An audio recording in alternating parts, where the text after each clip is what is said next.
So Biden asserted executive privilege, and Merrick Garland is honoring that. And now Congress is looking into and approved, at least at the committee level, a contempt vote against him. But before we got to that correct result, all hell broke loose over there. Yep. And I'll just show the audience some of the nonsense that we all had to witness. We saw it, so you have to. We resume the madcap comedy mystery series called Comer's High Crimes and Misadventures, an avowedly low-budget but multi-million-dollar taxpayer-funded production, which most Americans assumed had ended 2 months ago. You mean like the January 6th committee? I'd like to know if any of the Democrats on this committee are employing Judge Merchan's daughter.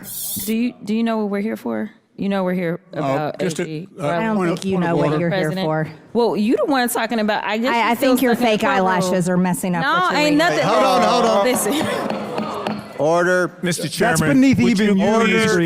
That is absolutely unexactable. How dare you attack the physical appearance of another person? Are your feelings hurt? Her words down. Aw. Oh, girl, baby girl. Oh, really? Don't even play. Baby girl? I don't think we are going to move. Why don't you debate me? Mr. Chairman. To better understand your ruling, if someone on this committee then starts talking about somebody's bleach blonde, bad built butch body, that would not be engaging in personalities, correct? What now? Motion to I had strike no those idea words. what you just said. No, please calm Don't down. tell me to calm down. Calm down. Because y'all talk calm noise, down. and then You're can't out of take control. Because if Look, Chairman, I can come we and send talk outside to shit take a about break her, for 5 y'all minutes? gonna have a problem. Oh, my God. Okay, yeah, so that was for the listening audience.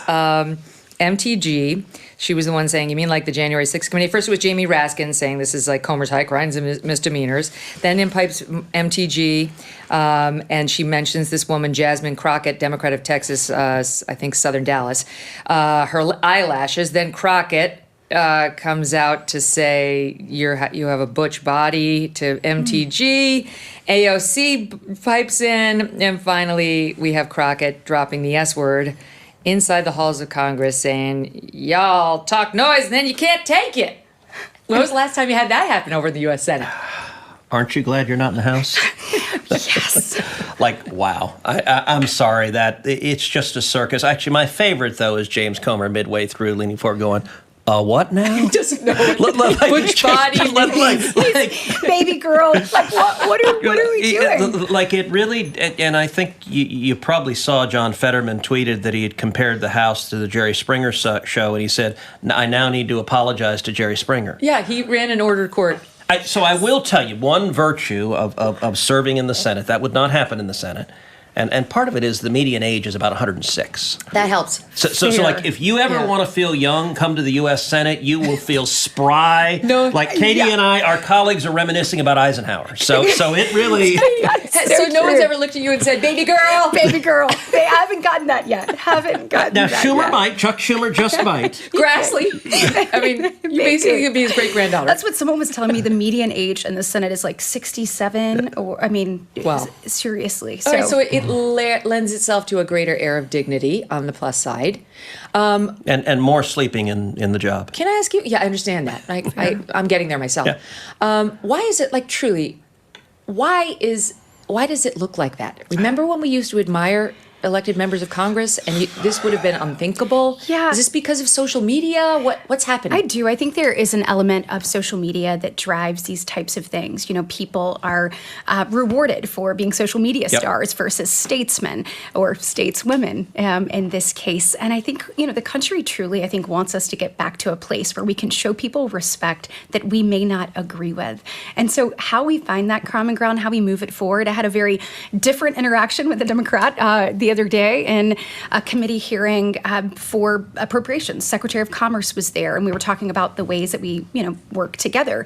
Interestingly, we were talking earlier, on the places where we share a common goal with someone else, even if we have a different idea on a pathway to get there, I think we have an obligation as elected leaders to sit in a room and to try to figure out a path forward. Now, where we don't share a common goal, obviously that's where we diverge, but I really do think the American people want more of us getting back in a room, having tough conversations, and actually creating solutions for the American people. And Megyn, I am a big believer that that we need a lot of tough conversations in this country, but no tough conversation will ever be had and actually yield solutions if it's not honest.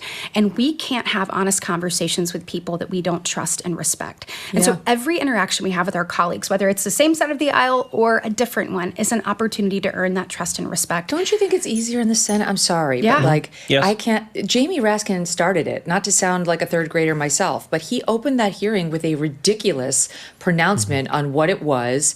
And MTG fought back by saying, oh, you mean like the January 6th hearing?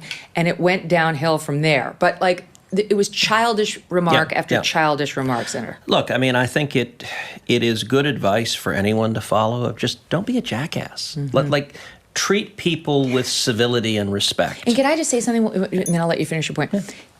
I mean this in the nicest way. You can be. Like, if you wanted to be, I know you personally. You're not above dropping a swear. I'm just saying, like, you know, you can be salty. That's malarkey. But we don't see that from you on the Senate floor. It's a different place. You should have a level of decorum and a level of respect for each other. And I will say, listen, I have a lot of friends who serve in the House. I don't know many of them that are actually really happy there. It has devolved into such nastiness that it appears to me they genuinely loathe each other, and they walk down the hall and will like curse each other out. Like it's really ugly, and I'm glad to say the Senate is not like that. I mean, we've got stark disagreements, but some of it is the nature of the Senate. You serve 6-year terms. There are only 100 of you.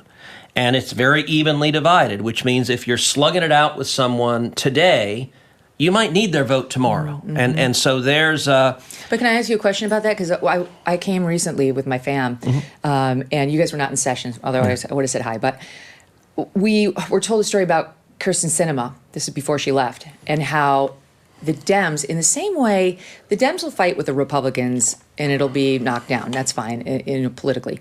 But when one of their own they're mean saying, to their own. Right? Like, when one of their own doesn't say the right stuff, it's especially vicious. Yeah. And I heard she got it especially bad from her team. That doesn't surprise me. I don't know that independently. She was eating alone. They all eat alone. They eat together. Look, in a lot of ways, the Senate is like a junior high. So it's Mean Girls.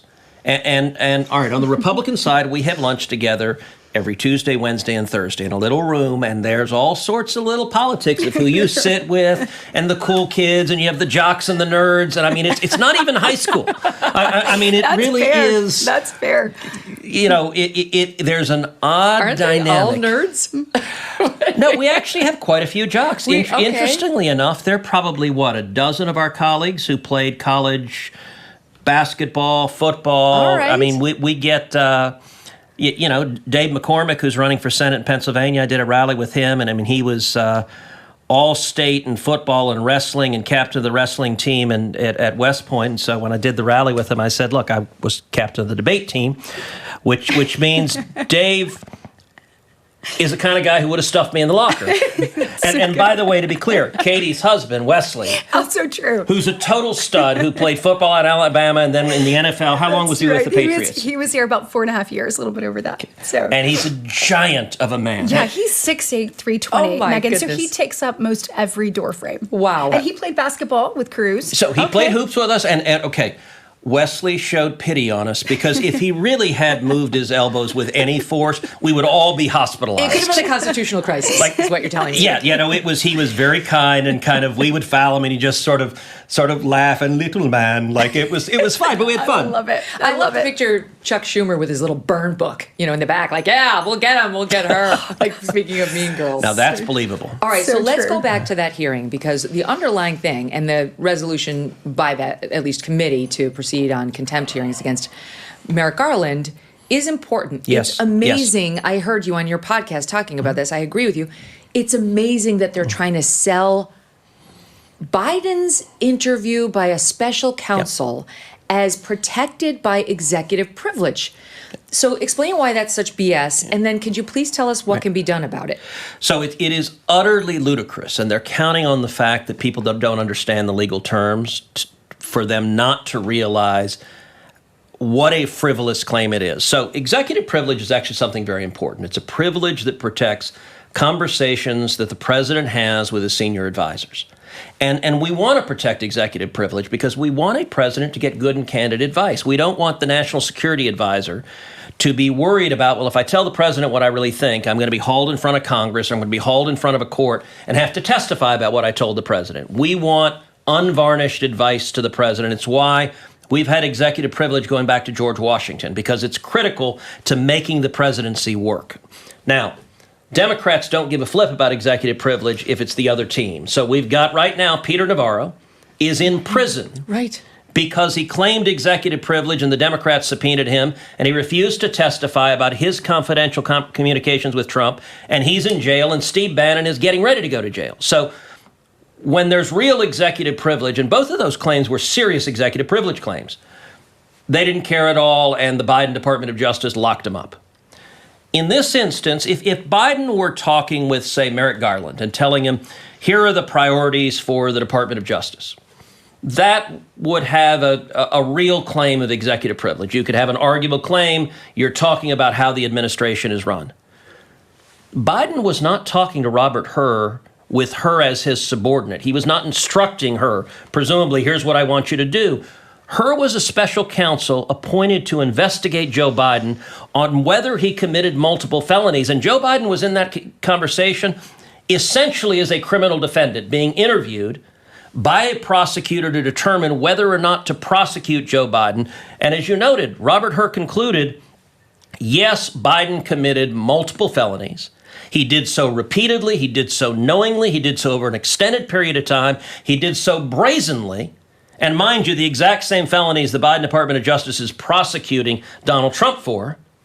But the explanation the Biden DOJ gave is, well, we're not going to prosecute him because Joe Biden is not competent to stand trial. He's too old and senile. We could never convict him. That's an astonishing statement. But go back to executive privilege. There is no universe in which Biden was getting advice from Robert Hur, Biden was instructing Robert Hur. Right. And so the claim is absurd on its face. It's a lie. If you made that argument in court, you could be sanctioned for making that argument in court. But Merrick Garland's perfectly happy to make it. I think he'll be held in contempt. And then you know what will happen once he's held in contempt? Nothing. Nothing. Yeah. He's not going to sit next to Navarro. Well, the reason is once Congress holds someone in contempt, DOJ has to prosecute them. So Eric Holder was held in contempt when Obama was president. That's right. But Eric Holder's DOJ refused to prosecute himself, and so he just stayed in contempt. Let me tell you a story about a guy named Leo Grillo. Leo was on a road trip and came across a Doberman. This dog was severely underweight and clearly in trouble. Leo rescued the dog and named him Delta. But sadly, Delta was just one of many animals that needed help. And this inspired Leo to start Delta Rescue, the largest no-kill, care-for-life animal sanctuary in the world. They've rescued thousands of dogs, cats, and horses from the wilderness, and they provide their animals with shelter, love, safety, a home. April marks 45 years since Leo rescued Delta. Delta Rescue relies solely on contributions. If you want caring for these animals to be part of your legacy, speak with your estate planner because there are tax benefits here too. You can grow your estate while letting your love for animals live well into the future. Check out the estate planning tab on their website to learn more and speak with your advisor. We call a dog a man's best friend for a reason. You can help those who need it most. Visit deltarescue.org today to learn more. That's deltarescue.org. Hey, thanks so much for watching. If you like what you just saw, hit the subscribe button for more clips and full episodes.